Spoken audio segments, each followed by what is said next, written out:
The morning began like any other on the wide Texas plains, quiet, still, and heavy with the scent of dew-soaked earth. The sun had only just begun to climb over the rolling hills, painting everything in a tender gold that shimmered against the grass. Birds sang lazily in the cottonwoods, and a soft breeze stirred the dust along the fence line. The rancher, Daniel Crow, rose early as he always did, boots crunching over dry soil as he made his way down to the creek behind his home. It was where he went to wash his hands, check the cattle tracks, and feel the piece of land that belonged to no one but the wind. But that morning, the stillness held something else, something alive, something that made the air hum. As he neared the creek, Daniel noticed the faint ripple of movement through the veil of mist rising from the water. His steps slowed. There, framed by the morning light, was a figure unlike any he had ever seen. At first, he thought it was a mirage, a trick of the sun and fog. But then she moved, and the world seemed to hold its breath. The woman stood knee-deep in the water, her back to him, her long black hair falling like a river down her shoulders. The sunlight caught on it, turning it to silver threads against her bronzed skin. She was washing, her movements slow and graceful, unaware of his presence. Each motion sent ripples across the water, scattering reflections like broken stars. Daniel's heart pounded, not with lust but with something deeper and awe that rooted him to the spot. He had seen beauty before, but never like this, never so wild, so untamed, so hauntingly alive. He wanted to turn away, to respect her privacy, but his boots betrayed him. A branch cracked beneath his heel, the sound sharp and loud in the hush of dawn. The woman spun around instantly, her eyes wide with fear. In that instant, Daniel saw her face fully for the first time, and he felt as though the ground had shifted beneath him. Her features were sharp, noble, carved by sun and hardship. Her lips trembled as she caught sight of him. For a heartbeat, they both stood frozen. He, a man of the land, rifle slung over his shoulder; she, a fugitive spirit caught in the wild, her body half hidden by the water. Then she darted for the riverbank, moving like a frightened deer. But Daniel started, his voice low, careful not to frighten her more. "I'm not here to harm you." She paused, halfway to the trees, eyes darting toward the sound. Her breathing came fast and shallow. Up close, he could see she was young, no more than 20, though her eyes carried the weight of someone who had lived a lifetime of running. She looked around nervously, as if expecting soldiers to burst from the woods at any moment. Her voice, when it came, was soft and hoarse. "Don't tell them I'm here, broken bar, please," she whispered. Her words hung in the air, trembling. Daniel frowned, confused. "Tell whom?" he asked. "The soldiers," she replied quickly. "They're hunting me." Her gaze flicked toward the horizon. "They think I helped traitors escape. I didn't, but they'll kill me just the same." Daniel took a step forward, and she shrank back, clutching her torn blanket to her chest. "You're hurt," he said gently. He could see faint bruises on her shoulders, a cut on her arm. "You need rest." "Food." She shook her head, her eyes defiant. "I need to disappear." The rancher looked at her, at the fear and fire mixed in her gaze. Something stirred in him, a memory of his own loneliness, of the quiet life he'd built since the war, one without touch or trust. The woman before him wasn't just an intruder, she was a living fragment of the wild of a people the world was trying to erase. And yet, she stood there, proud even in her desperation. "You'll freeze if you stay out here," he said quietly, shrugging off his coat. He held it out to her. She hesitated, staring at it as if it were a snake. But when he didn't move closer, she finally reached out, her fingers brushing his for the briefest moment. Her touch was light, trembling. She pulled the coat around her shoulders, her dark eyes softening slightly. "Why?" she asked. "Because no one deserves to die cold," Daniel answered. Something in his tone must have reached her. She blinked, and for the first time, her expression cracked as something raw, almost childlike, breaking through the hard shell of survival. "You don't know what they'll do if they find me," she murmured. "They think I killed one of their scouts." He studied her, his jaw tightening. "Did you?" Her silence was long. Finally, she shook her head. "I only tried to free my brother. He was taken by a broken bar and I failed." Her voice wavered, and she turned her face away. "I've been running ever since." The confession hit him harder than he expected. Daniel had known the cruelty of men with power, the kind who justified any sin by calling it order. He thought of the scars on her back, the fear in her voice, and felt his own sense of justice flare within him. "You're safe here," he said at last, surprising himself with the conviction in his words. "For now." Her eyes widened, uncertain. "You'd risk your life for me?" "I don't know," he admitted, looking toward the creek. "Maybe it's time I started doing something worth the risk." For a long time, neither spoke. The water gurgled quietly, birds sang again, and the mist began to thin under the growing sun. She stood wrapped in his coat, her gaze softening as she watched him. There was something about his calm, his steady presence, that seemed to ease her trembling. At last, she nodded. "My name is Naira," she said softly. Daniel smiled faintly. "Naira," he repeated, letting the name roll off his tongue like a secret. "I'm Daniel." The name seemed to bridge something between them, a fragile thread spun of trust and danger. He motioned toward the cabin beyond the trees. "Come on," he said gently. "You need food, maybe a fire." Naira hesitated, glancing toward the open plains where her path of escape lay waiting. Then she looked back at him, the man who hadn't turned her in, who hadn't treated her like prey. Slowly, she stepped toward him. Daniel turned away as she climbed the bank, giving her space, pretending not to notice how her bare feet trembled against the stones.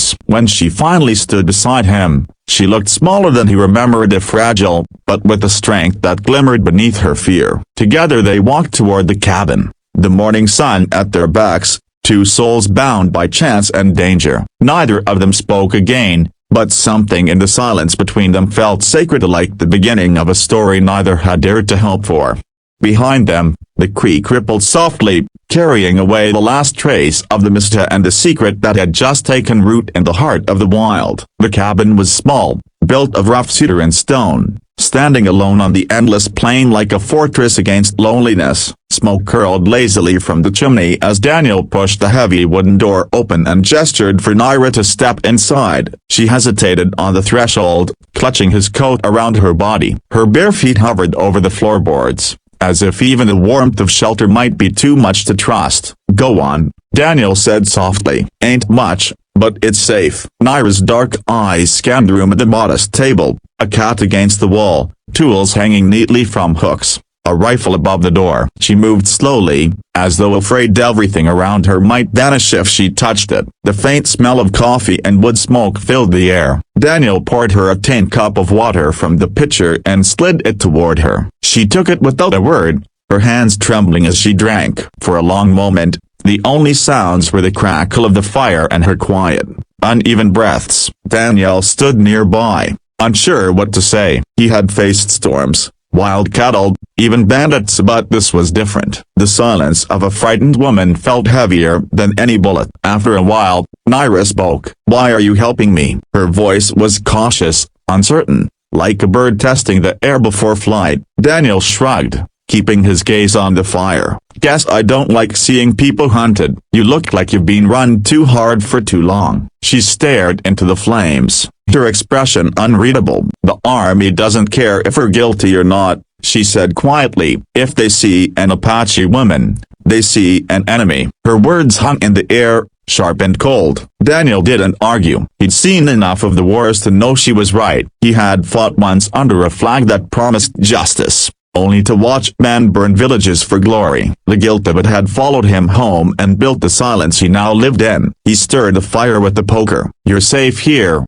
for now. Nobody comes out this far unless they're lost or desperate." A faint smile ghosted across her lips. "Then I suppose I'm both." That small flicker of humor is so fragile, so human, broke the tension. Daniel found himself smiling back. "Then you're in good company." Hours passed quietly. Naira sat near the fire, wrapped in a wool blanket he'd given her. Her eyes grew heavy, but she refused to sleep. Each time a branch cracked outside or the wind shifted, she flinched. Daniel pretended not to notice, though his chest tightened every time she startled. He understood fear that deep up it didn't fade with warmth. Finally, he spoke again. "You can rest. I'll keep watch." Her gaze softened a little. "You don't have to." "Maybe not," he said, "but I want to." Naira hesitated, then lay down on the rug near the fire, her head resting on her arm. The flames painted her face in shades of gold and shadow. In that light, she looked both fierce and breakable. Daniel sat in the chair beside her, rifle across his knees, listening to the steady rhythm of her breathing until it finally deepened into sleep. Outside, coyotes howled in the distance, the sound mournful and low. Daniel looked toward the window, where moonlight spilled across the plains. He thought about what she had said, that soldiers were hunting her. He didn't doubt it, and if they came, he knew what they'd do to her, and to anyone who tried to protect her. Still, something in his gut told him he wouldn't turn her away. Maybe it was foolishness. Maybe it was fate. Either way, that decision had already been made. At dawn, Naira awoke to the smell of coffee and frying beans. For a moment, she looked disoriented, her hand darting toward where a weapon might have been. Then she saw Daniel at the stove, his movements steady and quiet. "You didn't leave," she said softly. "Didn't plan to," he replied, handing her a plate. "You need food." She ate slowly, as though she hadn't tasted real food in weeks. When she finished, she glanced at him with a strange mix of gratitude and disbelief. "You're not afraid of what they'll say, if they find me here?" Daniel wiped his hands on a cloth and looked her straight in the eye. "I've lived half my life worrying what other men think. I'm tired of it." Her lips parted, surprised by his bluntness. "You could hang for this," she said. He nodded. "Then I'll hang with a clear conscience." Something shifted between them, a quiet understanding that neither could put into words. She looked at him differently now, not just as a stranger who'd shown mercy, but as someone who carried his own ghosts. The day passed gently. Naira insisted on helping around the ranch. She fetched water, mended an old blanket, and even smiled once when the ranch dog, Scout, followed her everywhere she went. Daniel tried to act busy fixing tools, chopping wood, but he found himself watching her from the corner of his eye. There was grace in her every movement, the kind that came from hardship and survival. When the afternoon light began to fade, Naira joined him by the corral, where a small herd grazed lazily. She leaned against the fence, watching the sky turn amber. "You live here alone?" she asked. He nodded. "My brother used to help out, before he went off east. Never came back." She said nothing, just nodded, understanding too well the weight of people who never returned. After a long pause, she spoke again. "When I was little, my mother told me the land remembers kindness. That's why I always tried to help those who were lost in it. But the land forgets mercy faster than men do." Daniel looked at her, his throat tightening. "Not all men forget." She met his gaze, eyes glimmering in the fading light. "Maybe not, but most don't dare remember." The wind stirred between them, carrying the faint scent of rain. For a while, they simply stood there, two souls bound by silence, both hiding from a world that had forgotten compassion. As darkness settled, Daniel walked her back to the cabin. He lit a lantern, the soft glow filling the room. "You can stay as long as you need," he said. Naira hesitated, her hand resting on the doorframe. "And when they come, then I'll decide what kind of man I am," he answered quietly. For the first time since they met, she smiled, truly smiled. "You already have," she said. That night, as the rain began to fall, Naira sat near the fire again, her reflection flickering in the light. Daniel watched from his chair, wondering what strange twist of fate had brought her to his creek, to his quiet world. He didn't know what tomorrow would bring, or whether soldiers would find them, whether she would run again. But for that moment, the storm outside felt distant.